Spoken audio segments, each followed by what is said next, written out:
ഞാൻ ഡോക്ടർ നിമിഷ, കുട്ടികളുടെ സ്പെഷ്യലിസ്റ്റ് ആണ്. ഇന്ന് April 2 world autism awareness day ആണ്. അപ്പൊ എന്താണ് ഈ ഓട്ടിസം?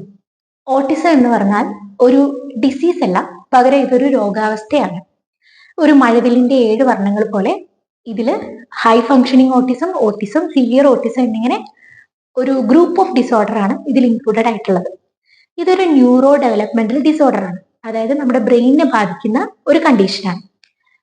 ഇതിന്റെ പ്രിവാലൻസ് എന്ന് പറയുന്നത് മുന്നേയുള്ള വർഷങ്ങളെക്കാളും ഇപ്പം കൂടിക്കൂടി വരികയാണ്.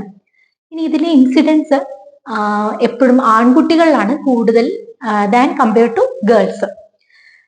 ഇതിന്റെ റീസൺ എന്ന് പറഞ്ഞാൽ മോസ്റ്റ് കോമൺ റീസൺ എന്ന് പറഞ്ഞാൽ ഇഡിയോപ്പതിക് ആണ്. ഇനി അല്ലാതെ ചെറിയൊരു റിസ്ക് ഫാക്ടേഴ്സ് ആയിട്ട് പറയാൻ പറ്റുന്നത് പ്രീവിയസ് സിബ്ലിങ്സിന് ഓട്ടിസം ഉണ്ടെങ്കിൽ നെക്സ്റ്റ് സിബ്ലിങ്ങിന് അത് വരാനുള്ള ചാൻസ് കൂടുതലാണ്. അതന്നെ ഫാമിലിയിൽ തന്നെ എന്തെങ്കിലും ഹിസ്റ്ററി ഓഫ് ഷിസോഫ്രീനിയ അങ്ങനത്തെ അസുഖങ്ങളൊക്കെ ഉള്ളവർക്ക് നെക്സ്റ്റ് ബേബീസിന് അത് ഉണ്ടാകാനുള്ള ചാൻസ് കൂടുതലാണ്. അതുപോലെ മെറ്റേണൽ യൂസ് ഓഫ് ആൽക്കഹോൾ, ഇതിന്റെയൊക്കെ എവിഡൻസ് വളരെ മിനിമൽ ആണ്. മോസ്റ്റ് ഓഫ് ദ റീസൺ എന്ന് പറയുന്നത് ഇഡിയോപ്പതിക് ആണ്, പ്രത്യേകിച്ച് കാരണമൊന്നുമില്ല. ഇനി ഇത് എങ്ങനെ നമുക്ക് കണ്ടുപിടിക്കുക എന്നുള്ളതാണ്. നമുക്കറിയാം, ഒരു കുഞ്ഞിനെ എടുത്തു കഴിഞ്ഞാൽ അതിന്റെ പ്രൈമറി കെയർ ടേക്കർ എന്ന് പറയുന്നത് എപ്പോഴും അതിന്റെ മദർ ആയിരിക്കും. അതല്ല, കുഞ്ഞിനെ ടേക്ക് കെയർ ചെയ്യുന്ന ആരും ആവാം, ഗ്രാൻഡ് പാരന്റ്സ് ആവാം, ഫാദർ ആവാം. അവർക്കൊക്കെ എങ്ങനെ ഇതിനെ പെട്ടെന്ന് തന്നെ മനസ്സിലാക്കാൻ വേണ്ടിയാണ് നമ്മളിങ്ങനെ അവയർനെസ് പ്രോഗ്രാംസ് ഒക്കെ കണ്ടക്ട് ചെയ്യുന്നത്.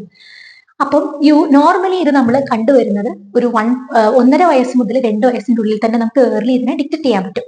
അതിന് സഹായിക്കുന്ന കുറച്ച് കാര്യങ്ങളാണ് ഞാൻ ഇനി പറയാൻ പോകുന്നത്. ആദ്യമായിട്ട് തന്നെ അവർക്ക് ഈ കുട്ടികളെ എടുത്തു കഴിഞ്ഞാൽ നമുക്കറിയാം 3 കാര്യങ്ങളാണ് നമ്മൾ ഇവർക്ക് ഡയഗ്നോസിങ്ങിന് വേണ്ടിയിട്ട് സഹായിക്കുന്നത്.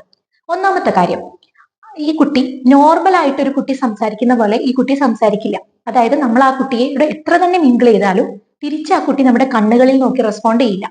അതുപോലെ തന്നെ നമ്മൾ ചോദിക്കുന്നതിനായിരിക്കണം എന്നില്ല ആ കുഞ്ഞ് റെസ്പോണ്ട് ചെയ്യുന്നത്. ഇതൊക്കെ അതിനുണ്ട ഒരു സ്പീച്ച് ഡിലേ ഉണ്ടാവും. മറ്റു കുട്ടികളെ കമ്പയർ ചെയ്യുമ്പോൾ ഈ കുട്ടികൾക്കൊരു സ്പീച്ച് ഡിലേ കണ്ടുവരാറുണ്ട്. രണ്ടാമത്തെ കാര്യം, അവരുടെ ഉണ്ടാകുന്ന ഇംപെയർഡ് സോഷ്യൽ ഇന്ററാക്ഷൻ ആണ്. അതായത് നമ്മുടെ ടോയ്സ് ഒക്കെ ഷെയർ ചെയ്യാനൊക്കെ ഒരു മടി. എപ്പോഴും ഈ കുഞ്ഞ് ഒറ്റയ്ക്കിരുന്ന് കളിക്കുന്നുണ്ടാവും. മറ്റു കുഞ്ഞുങ്ങളെ കൂടെ ഇരുന്ന് കളിക്കാനോ ടോയ്സ് ഷെയർ ചെയ്യാനോ ഒരു വില്ലിങ് ആയിരിക്കില്ല. അതുപോലെ തന്നെ മൂന്നാമത്തെ ഒരു കാര്യം, അവർക്ക് റിതമിക് റെപ്പിറ്റേറ്റീവ് ആയിട്ടുള്ള ചില ബോഡി മൂവ്മെന്റ്സ് കാണും. ഫ്ലാപ്പിംഗ് മൂവ്മെന്റ്സ്, അതുപോലെ തന്നെ കൈ ഇങ്ങനെ കളിക്കുന്നത്, ചില കുഞ്ഞുങ്ങൾ അൺനെസസറി ആയിട്ട് ക്ലാപ്പ് ചെയ്തുകൊണ്ടിരിക്കുക. ഇതൊക്കെ ആ ഒരു റെപ്പിറ്റേറ്റീവ് ആയിട്ടുള്ള മൂവ്മെന്റ്സ് ഉൾപ്പെടുന്നതാണ്. അല്ലാതെ കുറച്ച് സ്പെസിഫിക് ഫീച്ചേഴ്സ് ഈ കുഞ്ഞുങ്ങൾ കാണിക്കാറുണ്ട്. അതായത് ചില സൗണ്ടുകളോട് അവർക്ക് ആ സൗണ്ടിനെ അവർക്ക് ഒരിക്കലും ടോളറേറ്റ് ചെയ്യാൻ പറ്റില്ല. അതായത് കുക്കറിന്റെ സൗണ്ട്, അതുപോലെ തന്നെ ചില വിസ്ലിംഗ് സൗണ്ടുകളൊക്കെ അവർക്ക് ഒരിക്കലും ടോളറേറ്റ് ചെയ്യാൻ പറ്റാറില്ല. പിന്നെ അവരെപ്പോഴും ചില മൂവ്മെന്റ്സ് മാത്രം എപ്പോഴും നോക്കിക്കൊണ്ടേയിരിക്കും. അതായത് വീൽ കറങ്ങുന്നത്, ഫാൻ കറങ്ങുന്നത്, ഇതൊക്കെ കണ്ടിന്യൂസ് ആയിട്ട് അവർ നോക്കിക്കൊണ്ടിരിക്കും. വേറെ ഒന്നിലേക്ക് അവരുടെ ശ്രദ്ധ പോവില്ല.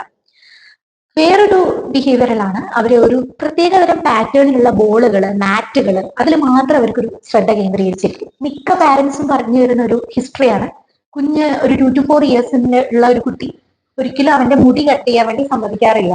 അതായത് ഹെയർ കട്ടിങ്ങിന് നമ്മൾ ട്രിമ്മേഴ്സ് യൂസ് ചെയ്യുമ്പോൾ ആ സൗണ്ട് പോലും കുഞ്ഞിനെ ടോളറേറ്റ് ചെയ്യാൻ പറ്റാത്ത വിധത്തിലുള്ള ബിഹേവിയർ ആയിരിക്കും ആ കുട്ടി കാണിക്കുക. ഇത് എല്ലാ കുഞ്ഞുങ്ങളും ഒരുപോലെ റെസ്പോണ്ട് ചെയ്യണമെന്നില്ല. ഓരോ കുട്ടികളും ഓരോ രീതിയിലാണ് ഇതിനെ ബിഹേവിയർ കാണിച്ചുകൊണ്ടിരിക്കുന്നത്. അപ്പൊ ഇതൊക്കെ ഓരോ എക്സാമ്പിൾ ആണ് ഞാനിപ്പോ പറഞ്ഞിട്ടുള്ളത്. ഇനി ഈ കുഞ്ഞുങ്ങളെ നമുക്ക് എങ്ങനെ ഇതിനെ മാനേജ് ചെയ്യാം എന്നുള്ള കാര്യം, ഇതൊരു കമ്പൈൻഡ് അപ്രോച്ച് ആണ് ആക്ച്വലി. ഇതില് occupational therapist, speech therapist, paediatrician, അങ്ങനെ ഡെവലപ്മെന്റൽ കെയർ എല്ലാം കൂടി ഒത്തിണങ്ങിയിട്ടുള്ള ഒരു സപ്പോർട്ടീവ് കെയർ ആണ് ഈ കുഞ്ഞുങ്ങൾക്ക് നമുക്ക് നൽകാൻ പറ്റുക. ഇതിന് ഒരു പ്രത്യേക മെഡിസിൻസ് നൽകാമോ എന്ന് ചോദിച്ചാൽ അങ്ങനെ പ്രത്യേക മെഡിസിൻസ് ഒന്നുമില്ല. അസോസിയേറ്റഡ് വല്ല സിൻഡ്രോംസ് അസോസിയേറ്റഡ് ബേബീസ് ആണ്, എക്സാമ്പിൾ ഫ്രജൈൽ എക്സ് സിൻഡ്രോം, അല്ലെങ്കിൽ വല്ല സീഷർ ഉള്ള ബേബീസ് ആണെങ്കിൽ അതിനുള്ള ട്രീറ്റ്മെന്റ് നമുക്ക് കൊടുക്കാം.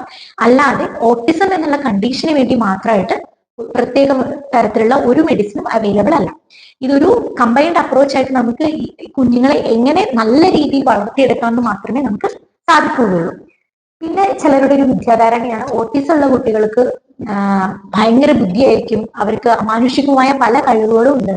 അത് ഇല്ല എന്നൊന്നും പറയുന്നില്ല. പക്ഷെ ഓട്ടിസമുള്ള എല്ലാ കുഞ്ഞുങ്ങൾക്കും അമാനുഷികമായിട്ടുള്ള ഒരു കഴിവും ഇല്ല. ചില കുഞ്ഞുങ്ങൾക്ക് ഫോർ എക്സാമ്പിൾ സ്പീച്ച് ഡിലേ ഉണ്ടാവും, എന്നാലും അവർക്ക് നന്നായി പാട്ട് പാടാനൊക്കെ സാധിക്കാറുണ്ട്. അങ്ങനെ എല്ലാവർക്കും എല്ലാം പറ്റുന്നല്ല, ചില കുഞ്ഞുങ്ങൾക്ക് ഒരു പ്രത്യേകതരം കഴിവ് നമ്മൾ